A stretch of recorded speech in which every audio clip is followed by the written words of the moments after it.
नमस्कार। आज की क्लास में हम लोग कठोपनिषद पर चर्चा करेंगे। कठोपनिषद पर हम लोगों ने पहली चर्चा की थी। इसकी पहली कक्षा हो चुकी है जिसमें हम लोगों ने मंगलाचरण पे बात की थी। कठोपनिषद का मंगलाचरण पे हम लोगों ने चर्चा की थी। आज हम लोग कठोपनिषद की कुछ कहानी और कुछ महत्वपूर्ण विशेषताओं की बात करेंगे। कठोपनिषद एक कृष्ण यजुर्वेद से संबंधित एक उपनिषद ग्रंथ है। कृष्ण यजुर्वेद के कठ शाखा से संबंधित एक उपनिषद ग्रंथ है। कठोपनिषद का एक बहुत चर्चित विषय ये है कि कठोपनिषद में यमराज और नचिकेता के बीच संवाद होता है। छात्रगण ध्यान देंगे, यमराज के विषय में तो आप जान ही रहे हैं। नचिकेता एक ऋषि कुमार था जो जीवित अवस्था में यमलोक चला गया था। जो जीवित अवस्था में ही उसके पिता जी ने किसी कारण से उसे ये कह दिया कि मैं तुम्हें यमराज को दे दूंगा, है ना। तो अब उसके पिताजी के कहने से जो नचिकेता था वो अपने शरीर के साथ वो यमलोक चला गया था, यमराज के पास चला गया था। तो ये कहानी बहुत ही चर्चित है और इस कठोपनिषद में नचिकेता और यमराज के बीच संवाद वर्णन मिलता है। तो इसलिए ये कठोपनिषद प्रचलित है क्योंकि इसमें एक बालक, जो छोटा बालक है, उस छोटे बालक के पिता ने किसी कारण से उसको यह कह दिया कि मैं तुम्हें यमराज को दे दूंगा। और उस बात को लेकर के वह छोटा बालक, जिसका नाम नचिकेता है, वो चला जाता है यमराज के पास अपने जीवित शरीर के साथ। हम लोग यमराज के पास अगर जाएंगे तो ये मनुष्य का जो शरीर मिला है उसे त्यागेंगे तभी हम यमराज के पास जा पाएंगे, अन्यथा नहीं।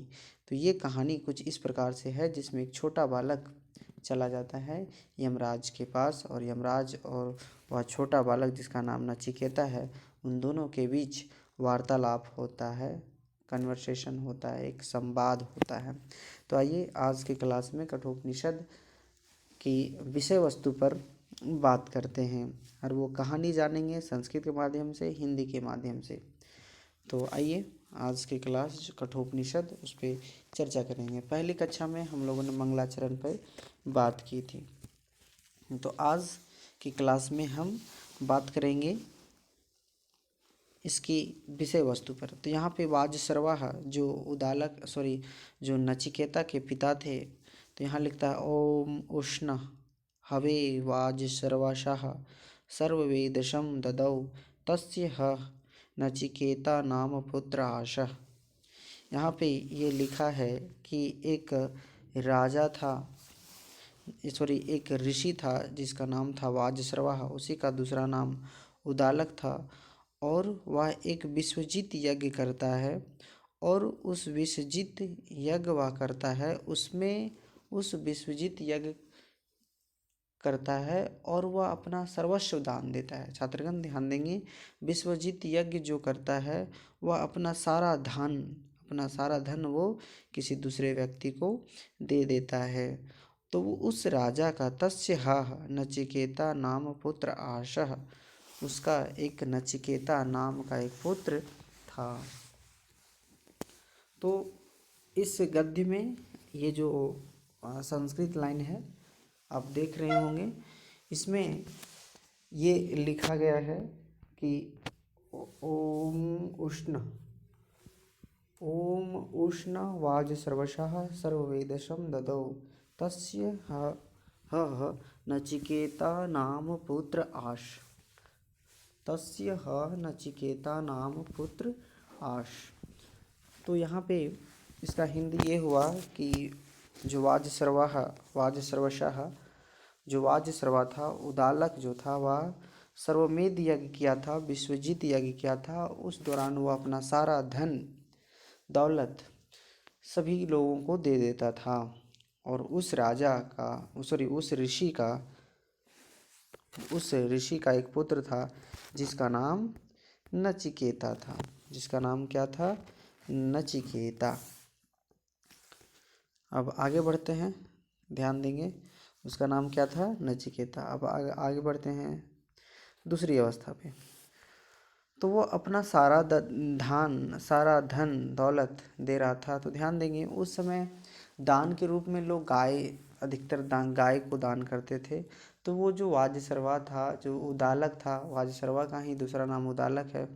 वह जो उदालक है वह धन में कुछ वृद्ध गायों को दे रहा था। वह धन में कुछ वृद्ध गायों को भी दान में दे रहा था। कौन? नचिकेता।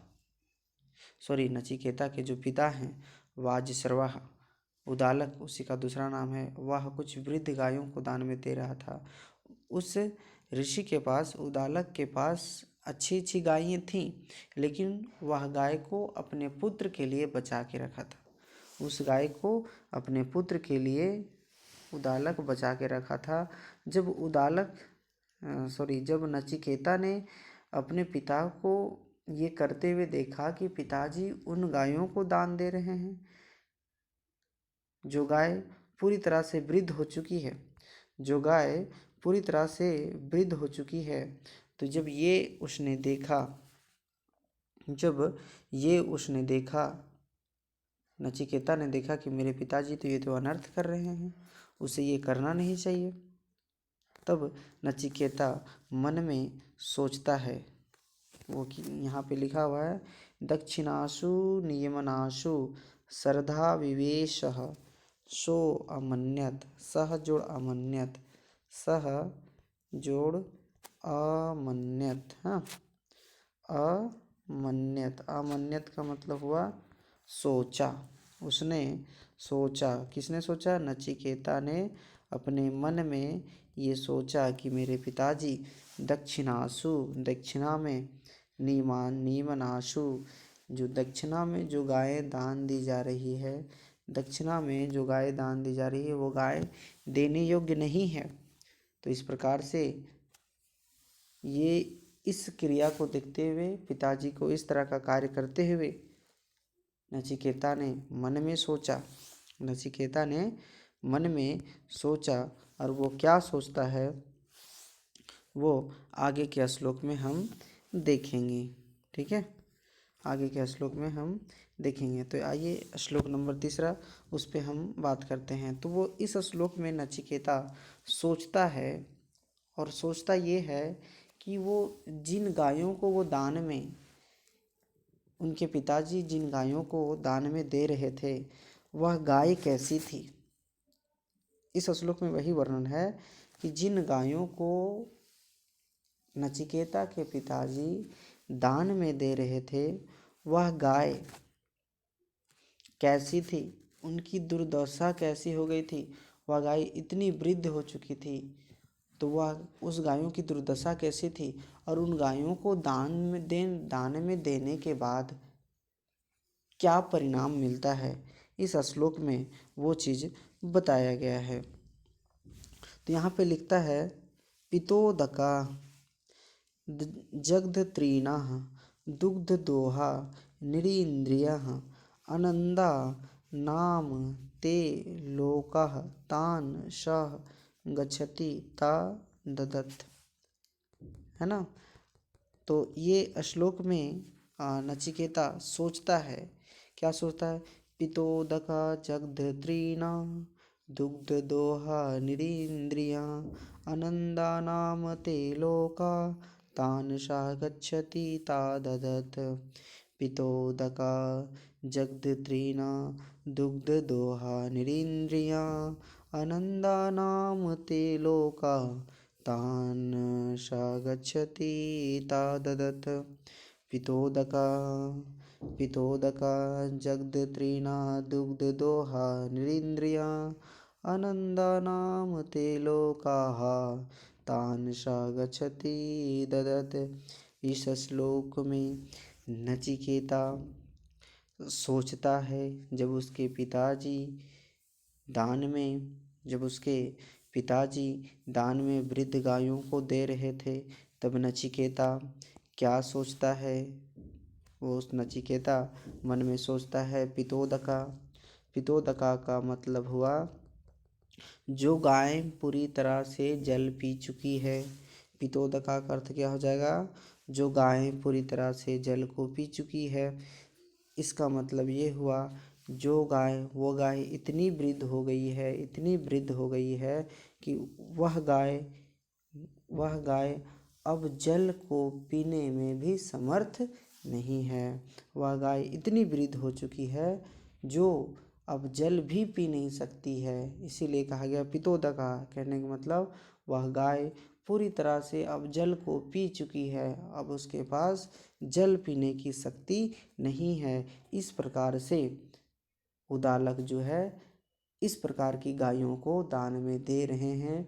जिन गायों को, जो गाय पूरी तरह से जल पी चुकी है, अब उस गाय को जल पीने, वो गाय जल पी ही नहीं सकती है, इन गायों को दान में दे रहे हैं मेरे पिताजी। इस प्रकार से नचिकेता सोचता है। फिर दूसरी बात, दूसरा पद लिखा हुआ है जग्ध त्रीना। त्रीन मतलब होता है घास। जग्ध मतलब खाने के सेंस में जग्ध आता है। जग्ध त्रीना जो पूरी तरह से घास खा चुकी है, जो गाय पूरी घास खा चुकी है, उस प्रकार की गायों को नचिकेता के पिता दान में दे रहे हैं। ये नचिकेता सोच रहे कि मेरे पिता उन गायों को दान में दे रहे हैं जो पूरी तरह से जल को पी चुकी है, अर्थात जल पीने की शक्ति नहीं है। मेरे पिता उस प्रकार की गाय को दान में दे रहे हैं जो गायों को घास खाने की शक्ति नहीं है ना। इसलिए क्या है? जगत त्रीना। तीसरा शब्द है दुग्ध दोहा। दुग्ध दोहा मतलब वैसी गाय जिसका पूरा दूध दूह लिया गया हो। इस प्रकार की गायों को मेरे पिता उदालक दान में दे रहे हैं जो नहीं देना चाहिए, है ना। फिर लिखता है निरींद्रियाँ। फिर क्या लिखता है? निरींद्रियाँ। निरींद्रियाँ मतलब हुआ कि जिसकी संतान उत्पत्ति करने की क्षमता ना हो। मतलब वो गाय इतनी वृद्ध हो चुकी थी जिसकी इंद्रियां बिल्कुल काम नहीं कर रही थी, जिसकी इंद्रियां असमर्थ थी गाय को संतान उत्पत्ति करने में, है ना। इस प्रकार की गायों को मेरे पिताजी दान में दे रहे हैं। ये तो उचित नहीं है। ये तो मेरे पिताजी पाप कर्म कर रहे हैं। मेरे पिताजी विश्वजित यज्ञ किए। विश्वजित यज्ञ में सब कुछ दान में देना चाहिए। तो विश्वजित यज्ञ मेरे पिताजी पुण्य कमाने के उद्देश्य से कर रहे हैं, लेकिन ये वृद्ध गायों को दान में दे करके मेरे पिताजी ये तो पाप कर रहे हैं।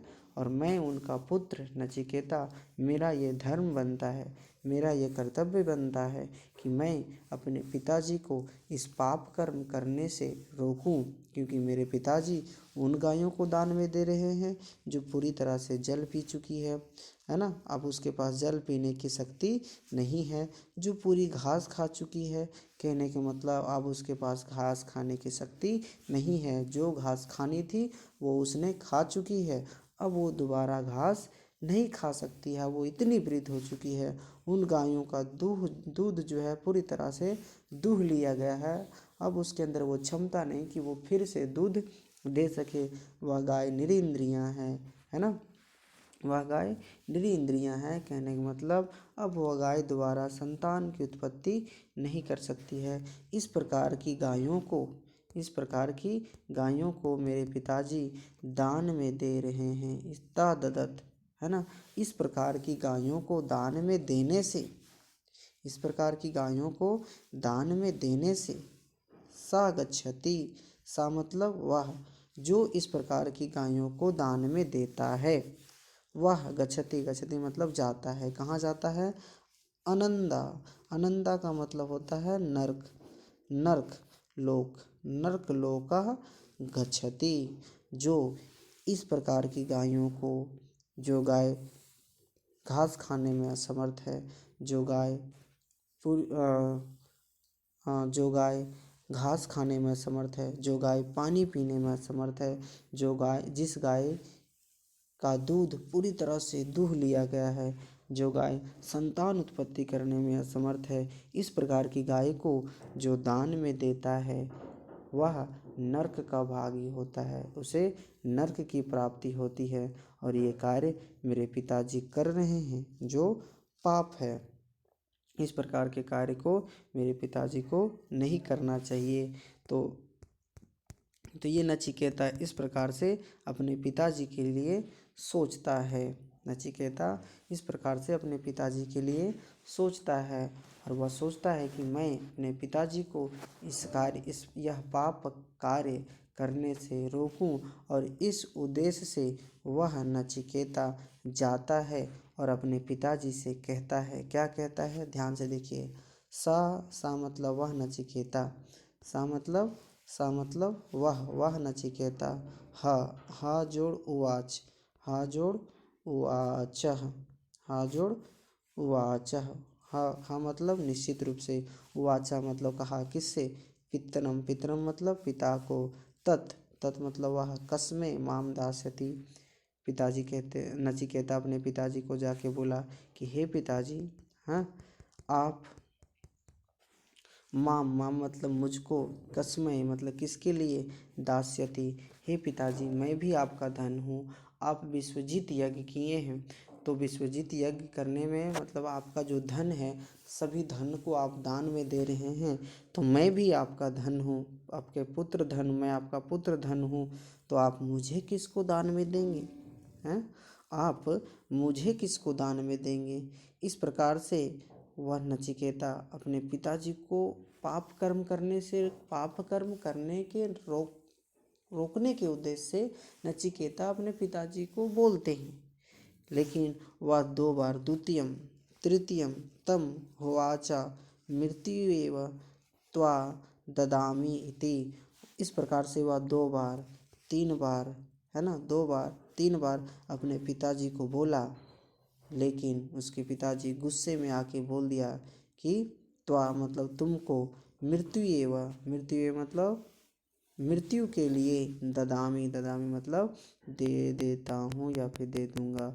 उसके बार बार अपने पिताजी को परेशान करने के कारण उनके पिताजी पूरी तरह से परेशान हो गए और गुस्से में आकर के बोल दिए कि मैं तुम्हें मृत्यु को दे दूँगा, अर्थात मैं तुम्हें यमराज के लिए दे देता हूँ, जा मैं तुम्हें यमराज के लिए दे देता हूँ। इस प्रकार से, चूँकि उदालक एक ऋषि थे और मुख से निकली हुई वाणी और धनुष से निकला हुआ बाण कभी वापस नहीं आता है। और इस प्रकार से नचिकेता के पिताजी के तो मुख से तो ये वाणी तो निकल चुकी थी, ये बात तो निकल चुकी थी, अब उनको तो जाना ही होगा। तो पिताजी अफसोस करने लगे, पिताजी अफसोस करने लगे कि आखिर ये लाइन मेरे मुख से निकला क्यों, है ना। तो नचिकेता तो ये समझ लिया, नचिकेता तो ये मान लिया कि मेरे पिताजी तो बोल दिए कि मैं तुम्हें मृत्यु को दूंगा, कहने का मतलब अब मुझे मृत्यु के पास जाना ही होगा। तो नचिकेता फिर सोचता है, एक श्लोक में नचिकेता फिर सोचता है, क्या सोचता है, ध्यान दीजिए। नचिकेता सोचता है बहुनाम एमी, बहुनाम एमी का संधि विच्छेद अगर हम करेंगे तो बहु नाम जोड़ एमी, ठीक है, बहुनाम जोड़ एमी, एमी मतलब मैं, है ना। बहुनाम मतलब बहुतों में, बहुनाम मतलब बहुतों में, बहुनाम का मतलब बहुतों में, बहुतों में, एमी, एमी मतलब मैं, बहुतों में मैं प्रथम हूँ, बहुतों में मैं प्रथम हूँ। और बहुनाम एमी इति मध्यमा, बहुनाम एमी मध्यमा, बहुत सारे लोग हैं उनमें मैं प्रथम हूँ, और बहुत सारे लोग हैं उन सभी में मैं मध्यम पुरुष हूँ, है ना। बहुत सारे लोग हैं उन समय में मैं बहुत सारे लोग हैं उन सबों में, चूँकि उनके पिताजी एक ऋषि मुनि थे, उनके पिताजी उदालक एक ऋषि मुनि थे, तो ऋषि मुनि तो उनके शिष्य भी बहुत सारे हैं और उनके पुत्र भी बहुत सारे थे, केवल नचिकेता ही उनका पुत्र नहीं था। तो नचिकेता सोचता है कि मेरे पिताजी ने हमें ये कह दिया कि मैं तुम्हें यमराज को दे दूंगा। तो नचिकेता सोचता है कि बहुतों, मेरे पिताजी के पास तो बहुत सारे शिष्य हैं, बहुत पुत्र थे, लेकिन मेरे पिताजी मुझी को ही क्यों चुना? बहुनाम एवं प्रथमो, बहुतों में प्रथम हूँ, और बहुनाम एवं मध्यमा, और बहुतों में मैं मध्यम हूँ। मतलब हम मेरे पिताजी के पास बहुत सारे शिष्य हैं, उन शिष्यों में मैं प्रथम हूँ, और बहुत सारे शिष्यों में भी मैं द्वितीय हूँ। कुछ ऐसे कार्य हैं उन कार्यों में मैं सबसे प्रथम हूँ, और कुछ ऐसे कार्य हैं उन कार्यों में मैं सबसे द्वितीय हूँ, मतलब द्वितीय अवस्था में हूँ। तो लेकिन मेरे पिताजी यमराज को देने की बात आई तो मेरे पिताजी ने मुझे ही चुना, है ना। मेरे पिताजी ने मुझे ही चुना, क्यों? मेरे साथ तो बहुत सारे लोग थे, लेकिन मेरे पिताजी ने मुझे ही चुना यमराज के लिए, तो क्यों, है ना। किम स्वीद यमस्य कर्तव्यम यत, हाँ, मया अद्य करिष्यति। कहते हैं कि यमस्य कर्तव्यम, यमस्य किम कर्तव्यम, है ना, किम स्वेत, किम स्वेत, किम स्वेत, है ना, किम स्वेत, किम स्वेत। वो कहना चाहते हैं कि बहुनामेमि प्रथमो बहुनामेमि मध्यमा किम स्वेत यमस कर्तव्यम यन मया अद्य करिष्यति। मया मतलब मेरे द्वारा है, मया का मतलब मेरे द्वारा, मया का यहाँ यत जोड़ मया, तो यद्य, अद्य मतलब आज, यत प्लस मया प्लस अद्य, अद्य मतलब आज, ठीक है। तो इसमें अद्य मतलब आज, मया कि यमराज का कौन सा कर्तव्य, है ना, यमस्य कर्तव्य, यमस्य किम कर्तव्यम, यमराज का कौन सा कर्तव्य है, वह कौन सा कार्य है जो मेरे पिताजी मेरे द्वारा करना चाहते हैं, है ना। वो नचिकेता सोचता है कि यमराज का आखिर कौन सा कार्य है, यमराज का कौन सा कार्य है जिसे मेरे पिताजी मेरे द्वारा करवाना चाहते हैं। जब यम दान देने की बात आई और यमराज को कुछ दान देना है, तो मेरे पिताजी यम दान के लिए मुझे ही चुना, तो मुझे ही क्यों चुना? आखिर यमराज का कौन सा कार्य था जिसकी सिद्धि के लिए मेरे पिताजी ने मुझे ही चुना? तो इस श्लोक में नचिकेता इस प्रकार से सोचता है कि बहुनामेमि, हाँ, बहुनामेमि प्रथमो, बहुतों में प्रथम हूँ, और बहुनामेमि मध्यमा, बहुतों में मैं तो मध्यम हूँ। किम स्वित यमस्य किम कर्तव्यम, है ना, यमस्य किम स्वित कर्तव्यम, यमराज का कौन सा कार्य है जो यत यत मया अद्य करिष्यति, मेरे द्वारा किया जाएगा, है ना। जो यमराज का आखिर कौन सा कार्य है जो आज मुझसे होगा। तो ध्यान देंगे इस श्लोक में, इस श्लोक का भाव ये है। देखिए, ये नचिकेता की महानता थी। नचिकेता कैसे अपने पिताजी की बात को वो मनवाना चाहते हैं कि आखिर यमराज का कौन सा कार्य है जो मेरे पिताजी मुझे यमराज को देकर अपना कार्य को सिद्ध करना चाहते हैं। तो इस प्रकार से नचिकेता सोचता है और वह फिर निर्णय ले लेता है कि मैं यमराज के पास जाऊंगा, है ना, मैं यमराज के पास जाऊंगा, है ना। इस प्रकार से वो निर्णय ले लेता है कि मैं यमराज के पास जाऊंगा। लेकिन इधर उदालक जो नचिकेता के पिता हैं वह चिंतित हो रहे हैं कि आखिर मेरे मुख से ऐसा क्यों निकल गया, क्रोधवश में, है ना, लोभ मोह के वश में मेरे मुख से आखिर ऐसी लाइन, ऐसी पंक्ति क्यों निकल गई, ऐसी तो निकलनी नहीं चाहिए। वो चिंतित हैं कि अब मुझे ये जो मैं बोलता हूँ, है ना, कहने का मतलब जो पहले जो ऋषि मुनि पहले जो ऋषि मुनि बोलते थे और वो करते थे, है ना, तो वो भी एक ऋषि मुनि थे, वो भी एक बहुत बड़े ज्ञानी ऋषि मुनि थे। उनके मुख से जब ये लाइन निकल गया कि मैं तुम्हें यमराज को दे दूंगा, तो उनको तो देना ही होगा। लेकिन पुत्र के मोह के कारण वो चिंतित हो रहे हैं। नचिकेता के जो पिता उदालक हैं वो चिंतित हो रहे हैं कि आखिर हो सकता है कि मुझे तो दे देना चाहिए यमराज को, अब मुझे अपना पुत्र मोह त्याग करके अपने पुत्र नचिकेता को यमराज के पास भेज देना चाहिए। तो इस प्रकार से वह काफ़ी ज़्यादा चिंतित है। कौन?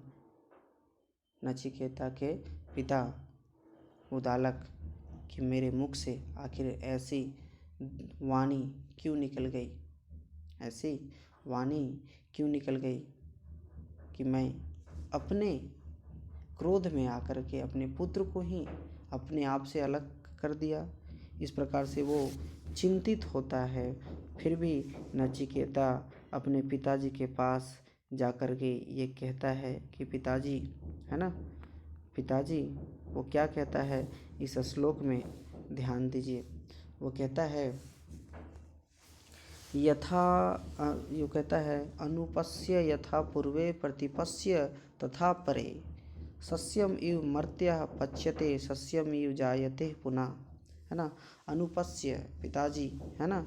अनुपस्य मतलब अपने पिताजी को वो क्या कहते हैं, अनुपस्य यथा पूर्वे, पूर्वे मतलब पहले, और अपरे मतलब बाद, पूर्वे मतलब पहले, और यहाँ पे तथा जोड़ अपरे, अपरे मतलब बाद। पूर्व और अपर, पूर्व मतलब आपके पूर्वज, पूर्वज मतलब आपके दादा, आपके परदादा, आपके पिता, पूर्वज, और अपरे मतलब बाद, है ना।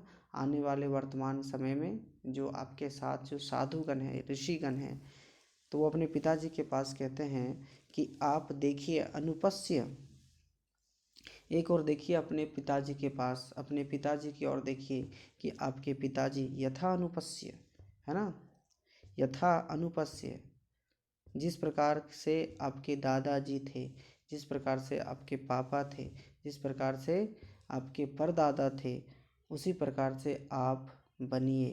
क्योंकि आपने जो कहा है, आपके पिताजी, आपके दादाजी, आपके पूर्वजों ने जो कहा है उसको किया है, जो कहा है और उसको किया है। तथा अपरे प्रतिपस्य, और आप अपने साथ में रहने वाले साधुगणों को भी देखिए।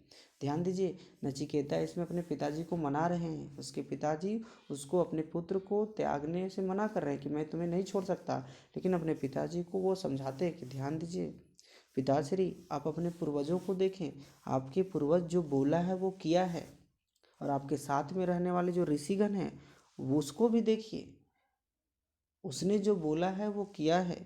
इसलिए आपके मुख से ये बात निकल चुकी है कि मैं यमराज को जाऊं, मैं यमराज के पास जाऊं, तो आपको मुझे भी जो आपने बोला है, उस जो वाणी आपके मुख से निकली है, उस वाणी पे आप अड़े रहें, ये आपका कर्तव्य है। क्योंकि यहाँ पे बोलता है अनुपस्य यथा पूर्वे, आप अपने पूर्वजों को देखिए, प्रतिपस्य तथा परे, और अपने साथ में रहने वाले साधुगण को, ऋषिगण को देखिए। इसलिए पिताजी आप नाराज ना हो, आप नाराज ना हो, क्योंकि आपके पूर्वज जो बोला है वो किया है। आपके साथ में रहने वाले ऋषिगण हैं, उन लोगों ने जो बोला है वो किया है। आप उनको भी देखें, अपने पूर्वजों को देखें, और अपने साथ में रहने वाले ऋषिगणों को भी देखें। अनुपस्य यथा पूर्वस्य, अनुपस्य यथा पूर्वे, अपने पूर्वजों को देखें। प्रतिपस्य, फिर उसी प्रकार अपने साथ में रहने वाले दूसरे लोगों को देखें, अन्य लोगों को देखें। उन लोगों ने भी जो बोला है वो किया है।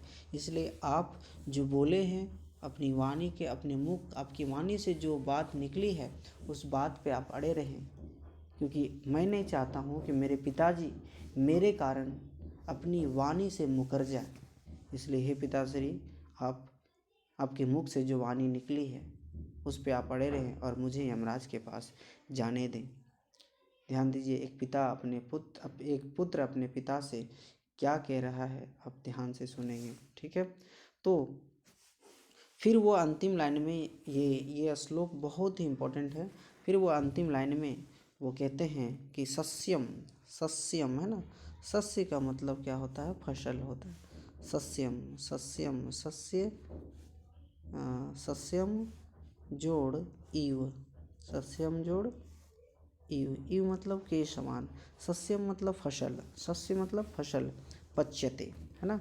सस्यम फसल्य, सस्यम इव मर्त्या पच्यते। मर्त्य मतलब मनुष्य, मर्त्य का मतलब मनुष्य, मर्त्य का मतलब मनुष्य, मनुष्य है ना, मर्त्य का मतलब मनुष्य। क्या कहता है, ध्यान से सुनिएगा, ठीक है।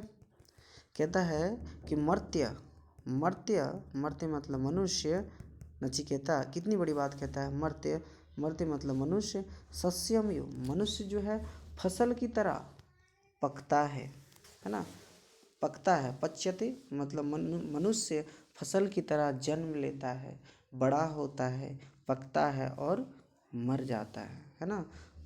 कहता है मर्त्य, मर्त्य मतलब मनुष्य, मनुष्य सस्यम इव पच्यते, फसलों की तरह पकता है, और सस्यम इव जायते पुनः, और फिर वो फसल की तरह पुनः जन्म लेता है। मनुष्य जो है जिस प्रकार से फसल को बोया जाता है, वह जन्म लेता है, बड़ा होता है, पकता है और मर जाता है, मनुष्य भी वैसा ही होता है। मनुष्य पहले जन्म लेता है, धीरे धीरे बड़ा होता है, नौजवान होता है, धीरे धीरे दाढ़ी मूंछ आने लगती है, फिर वो बड़ा होता है, शादीशुदा करता है, फिर वृद्ध होता है, वृद्ध होते थे वो पकता है, पक जाने के बाद फिर मृत्यु होती है, फिर उसकी उत्पत्ति होती है। इसी प्रकार से फसल होता है। तो वो अपने पिताजी को समझाते हैं, अपने पिताजी को इस प्रकार से बोल करके सांत्वना देते हैं कि पिताजी, मनुष्य, कोई भी मनुष्य इस पृथ्वी लोक पर रहने के लिए नहीं आया है, कोई भी मनुष्य इस पृथ्वी लोक पर रहने के लिए नहीं आया है। जो मनुष्य जन्म लेता है वह एक ना एक दिन मरता है। इसलिए हे पिताश्री, ये मनुष्य जो है वो फसल की तरह है ना, ये मनुष्य जो है वो फसल की तरह है, वो फसल के समान पकता है और फसल के समान पकता है, और मरने के बाद वह पुनः फसल की तरह ही वो जन्म लेता है। इसलिए हे पिताश्री, इस पृथ्वी लोक पर कोई रहने के लिए नहीं आया है। इसलिए हे पिताश्री, आप मेरे कारण आप अपने वचनों पर, आप अपने वचनों से मुकरे नहीं, आप अपनी वाणी से मुकरे नहीं। जैसे आपके पूर्वज हैं वैसे ही आपके साथ में रहने वाले अन्य लोग हैं, जो उन लोगों ने जो कहा है उसको किया है। इसलिए आपके मुख से जो वाणी निकली है कि मैं यमराज को चले जाऊं, मैं यमराज के पास चले जाऊं, इसलिए आप मुझे जाने दीजिए। अब पुत्र मोह के कारण आप अपनी वाणी से मुकरे नहीं, क्योंकि ये आपका कर्तव्य है, आपने जो बोला है उसको कीजिए। इस प्रकार से नचिकेता अपने पिता जी को सांत्वना देते हैं, और फिर इस प्रकार से वह अपने पिताजी को अथक प्रयास करने के बाद, मनाने के बाद, उसके पिताजी उसको कहते हैं कि ठीक है बेटा तुम जाओ। और फिर वो नचिकेता चला जाता है कहाँ पर, यमराज के पास। कहाँ चला जाता है, यमराज के पास। ध्यान देंगे, है ना। नचिकेता कहाँ चला जाता है, यमराज के पास। नचिकेता, ध्यान देंगे, यमराज के पास वह शरीर चला जाता है, अपने शरीर के साथ चला जाता है। अगर हम लोग यमराज के पास जाना चाहे तो उसके लिए हमको ये मनुष्य शरीर त्यागना होगा, उसके लिए हमको यह मनुष्य शरीर जो है वो त्यागना होगा। लेकिन नचिकेता यह मनुष्य शरीर त्यागे बिना वह यह शरीर के साथ यमराज के पास चला जाता है। लेकिन यमराज अपने घर में नहीं होता है, वह किसी काम से अपने घर से बाहर चला जाता है। घर में यमराज की पत्नी होती है, वह नचिकेता यमराज के द्वार पर ही बैठे रहता है और यमराज का इंतजार करता है। यमराज की पत्नी उसे बार बार कहती है कि पुत्र, हे ब्राह्मण अतिथि, आप कुछ भोजन ग्रहण कर लें, जलपान कर लें। लेकिन नचिकेता उस जलपान को ग्रहण नहीं करता है, उस जलपान को ग्रहण नहीं करता है और यमराज का इंतजार करता है। इस प्रकार से लगभग 3 दिन का समय बीत जाता है, लगभग 3 दिन का समय बीत जाता है, मतलब लगभग नहीं, 3 दिन का समय बीत जाता है। और अचानक फिर यमराज, तीसरे दिन फिर यमराज आता है। यहाँ ऑब्जेक्टिव क्वेश्चन आता है कि यमराज के दरबार पर नचिकेता कितने दिन तक इंतज़ार करता है, तो वो 3 दिन तक इंतज़ार करता है। और फिर यमराज जब आता है तो यमराज की जो पत्नी है वो यमराज से कहता है, हाँ, वो यमराज से क्या कहता है वो श्लोक नंबर 7 में हम देखेंगे। तो यहाँ लिखता है वैश्वनारः प्रविशति अतिथि ब्राह्मणो गृहान तस्येतां शांति कुर्वन्ति हरा वैवस्वतोदकम्, है ना। वैश्वानरः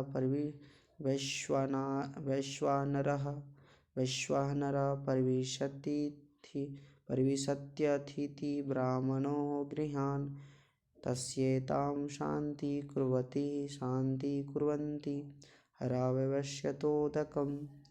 इस प्रकार से ये श्लोक है। इस श्लोक में वैश्वनार का मतलब अग्नि होता है और अग्नि नचिकेता का दूसरा नाम वैश्वनार है ना। तो नचिकेता का दूसरा नाम जो क्या है वो वैश्वनार है। तो यहाँ वैश्वनार का अर्थ अगर आएगा तो आप क्या लिखेंगे नचिकेता। तो नचिकेता प्रविशति अतिथि ब्राह्मणों गृहान। इस श्लोक में यमराज की पत्नी यमराज से कहता है कि हे ब्राह्मण, हे वैवस्वत। यमराज यहाँ वैवस्वतो है ना, यहाँ पे लिखा हुआ है, यहाँ पे लिखा वैवस्वत है ना। वैवस्वत मतलब यमराज।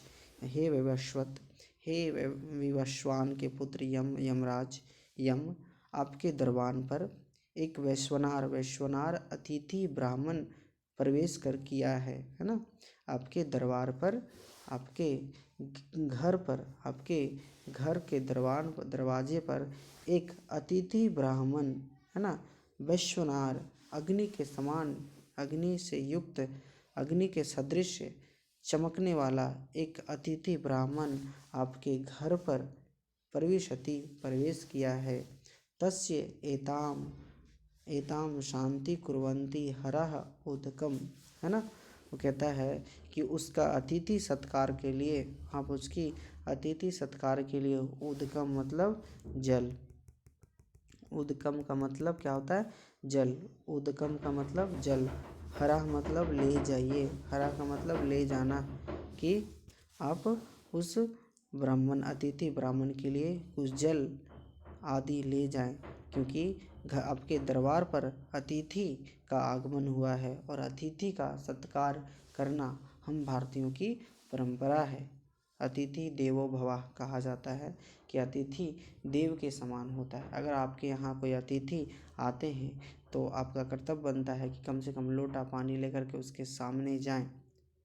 आपके यहाँ कोई आता है तो उसे देख करके स्माइल करें। देख करके स्माइल नहीं करने से ये बहुत अतिथि का एक बहुत बड़ा अपमान होता है।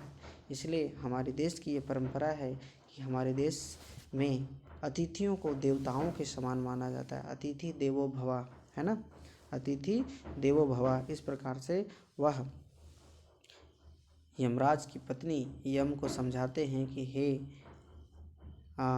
स्वामी, आपके दरबार पर एक अतिथि ब्राह्मण प्रवेश कर चुका है जो अग्नि के समान है, वैश्वानर, है ना। और उसकी सत्कार के लिए, उसकी शांति के लिए, चूँकि वो 3 दिन से बिना अन्न जल पान किए हुए, है ना, बिना अन्न जल खाए हुए आपके दरबार पर आपका बेसब्री से इंतज़ार कर रहा है। तो आप जल्दी से जाइए और पहले उनको जल इत्यादि दीजिए, है ना, ताकि वो किस काम से आया है आप जा कर के पूछिए, है ना। फिर वो कहता है, फिर उनकी जो पत्नी है वो कहती है कि अतिथि का सत्कार अगर नहीं करते हैं, अतिथि का सत्कार अगर नहीं करते हैं तो उससे बहुत बड़ा दुर्भाग्य होता है, बहुत बड़ा पाप होता है। तो वो क्या पाप होता है? यम की जो पत्नी है वो यम से कहते हैं कि हे स्वामी, वो क्या कहते हैं कि अतिथि का अपमान करने से, अतिथि का सत्कार नहीं करने से, आपके घर में अगर कोई अतिथि आते हैं तो उसका सत्कार अगर आप नहीं करते हैं तो ये अनुचित होता है। अतिथि जैसे भी हो, अगर आपके घर कोई आया है तो आप उसे देख करके कम से कम स्माइल करें, उसे घर में बैठने के लिए बोलें, इतना तो होनी चाहिए। अगर आप कुछ भी नहीं करते हैं तो ये अतिथि का अपमान होता है ना। अतिथि देवो भव। हमारे देश की सभ्यता और संस्कृति की ये महानता है कि हमारे देश में अतिथियों का देवताओं के समान पूजा की जाती है। तो चलिए, तो यहाँ पे क्या है उसको देखेंगे। कहता है कि यस्य, हाँ क्या कहता है यहाँ पे, पहले इसको देख लीजिए, है ना। आशा प्रतीक्षे संगतम सुनिरिनांच इष्टापूर्तेः पुत्र पशुश्च सर्वान् एतद्वृङ्क्ते पुरुषस्य अल्पमेधसो यस्य अश्नन् वसति ब्राह्मणो गृहे। ठीक है, ध्यान दीजिए। आशा प्रतीक्षे संगतम सुनिर्णांच इष्टापूर्ते पुत्र पशूंच सर्वान् एतद्वृङ्क्ते पुरुषस्य अल्पमेधसो अस्या अश्ननञ्च अस्या अश्नन अनश्नन, है ना। अस्य यस्य जोड़ अनश्नन वसति ब्राह्मणो गृहे, है ना। ध्यान दीजिए, यहाँ पे लिखता है यस्य, है ना, अस्य ब्राह्मणो गृहे वसति, है ना, यस्य पुरुषस्य, है ना। ध्यान दीजिए, यहाँ पे क्या लिखता है, यस्य, यस्य, फिर उसके बाद पुरुषस्य, है ना। इसका पदच्छेद जो है उसमें हम लोग देखते हैं यस्य मतलब जिसका, पुरुषस्य मतलब जिस पुरुष के गृहे, गृहे मतलब घर में, जिस पुरुष के घर में, है ना। फिर क्या लिखता है, ब्राह्मणों, है ना, ब्राह्मणा, जिस पुरुष के घर में ब्राह्मण, जिस पुरुष के घर में ब्राह्मण। अनशनन, अश्नन मतलब, अश्नन मतलब भोजन करना, अनशनन मतलब बिना भोजन किए हुए, है ना। अनशनन बिना भोजन किए हुए ब्राह्मणा वसति रुकता है ना। जिस पुरुष के घर में बिना भोजन किए हुए ब्राह्मण रुकता है, बात समझ आ रही है। जिस पुरुष के घर में ब्राह्मण बिना भोजन किए हुए रुकता है, उस अल्पमेधसा, अल्पमेधसा उस अल्प बुद्धि वाला पुरुष के यहाँ, उस अल्प बुद्धि वाला पुरुष के यहाँ, है ना, उस अल्प बुद्धि वाला पुरुष के यहाँ अनेक अनर्थ होता है। पुत्र पशुंचा, पुत्र पशुंचा वृंगते, वृंगते मतलब नष्ट हो जाता है। उस जिस पुरुष के यहाँ, जिस पुरुष के घर में ब्राह्मण बिना भोजन किए हुए रहता है, उस पुरुष, उस अल्प बुद्धि वाला पुरुष के पुत्र एवं पशु इत्यादि का जो फल है वो उसे प्राप्त नहीं होता है। सुनिरिताम, सुनिरिताम मतलब जो उसकी अच्छी वाणी का जो परिणाम होता है वह परिणाम उसे नहीं मिलता है। संगताम, सत्संगति की प्राप्ति उसे नहीं होता। आशा प्रतीक्षे, और आशा प्रतीक्षे में, आशा प्रतीक्षे, आशाओं में, प्रतीक्षा में वह अतिथि ब्राह्मण रुकता है और बिना भोजन किए हुए उसके यहाँ रुकता है, तो उसकी प्रतीक्षा पूर्ण नहीं होती है। तो जिस पुरुष के यहाँ वो रुकता है, जिस पुरुष के यहाँ रुकता है, उस पुरुष का अनर्थ होता है, उस पुरुष का पुत्र पशु इत्यादि का नष्ट होता है।